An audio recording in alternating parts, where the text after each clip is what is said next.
साई राम ओम गुरु। अध्याय 24। महान धूली बाबा।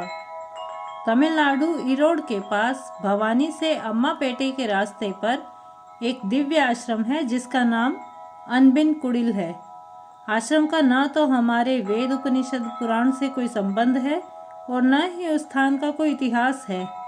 आश्रम पूर्ण रूप से उन्मुक्त पंछियों के नीड़ के समान है। शाब्दिक तौर पर कहा जाए तो यह आश्रम नहीं अपितु प्रेम का स्थान है।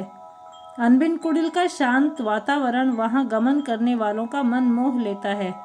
कल कल बहती कावेरी नदी इस आश्रम के कदम चूमकर स्वयं को गौरवान्वित महसूस करती है। इसी स्थान पर महान धूली बाबा रहते थे। यहाँ पर उनकी विशेष कृपा बरसती है। धूली बाबा का वास्तविक नाम करप्प स्वामी था। वे 88 वर्ष पूर्व तमिलनाडु के तूतीकोरिन नामक जिले में पैदा हुए। उनके पिता श्री वडिवेल स्वामी एक आध्यात्मिक गुरु थे। धूली बाबा ने अपने पिता से अद्वैत सिद्धांत सीखे। वे अपने पिता को श्री स्वामी कहकर पुकारते थे। छोटी आयु से ही धूली बाबा को सांसारिक कृत्यों में रुचि नहीं थी। उनकी विशेष रुचि भजनों में थी, जिसके कारण आगे चलकर उन्हें भक्ति साहित्य में विशिष्ट स्थान व सम्मान प्राप्त हुआ। महान धूली बाबा को तिरुवड़ी के नाम से भी जाना जाता है। यह एक तमिल शब्द है जिसका अर्थ पावन चरण होता है। महात्मा जी में अति तीव्र गति से वार्तालाप करने की क्षमता थी। जब वे बोलते तो लगता जैसे गा रहे हों। उनकी मनमोहक मुस्कुराहट किसी का भी हृदय पिघलाने की क्षमता रखती थी। आरंभ में धूली बाबा तिरुवन्नामलई, जहाँ पंच तत्वों में से एक अग्नि का भगवान शिव का मंदिर है, में रहते थे। वहाँ पर वे अपने श्रद्धालुओं को ऋभु गीता का ज्ञान देते थे। बाद में उनके मेटूर नामक स्थान के अनुयायियों ने अनबिन कुडिल कावेरी नदी के किनारे सिद्धेश्वर पर्वत के निकट आश्रम बना दिया। महान धूली बाबा ने यहीं पर समाधि प्राप्त की।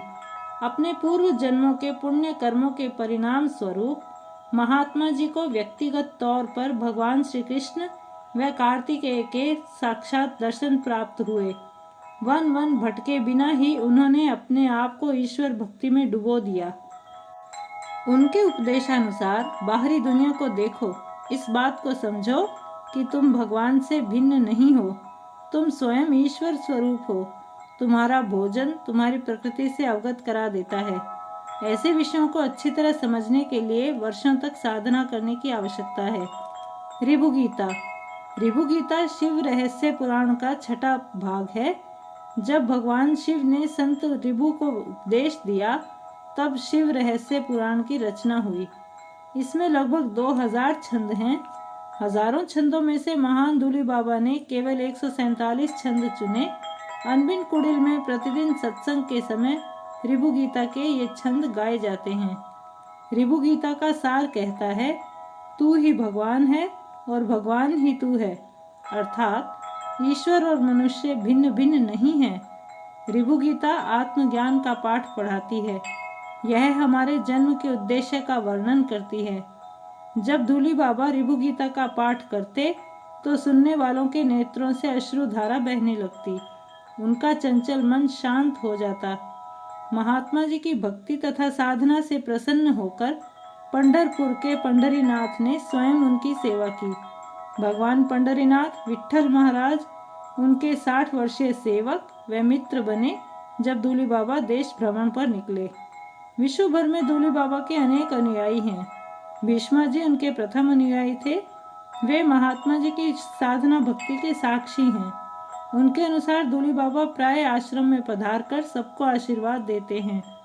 धूली बाबा का मुख्य प्रवचन था कि यदि हम शारीरिक चेतना तथा सांसारिक मोह माया छोड़ दें तो अगले ही क्षण भगवान के चरण छूकर उसे पा सकते हैं। जय साई राम, जय ओम गुरु।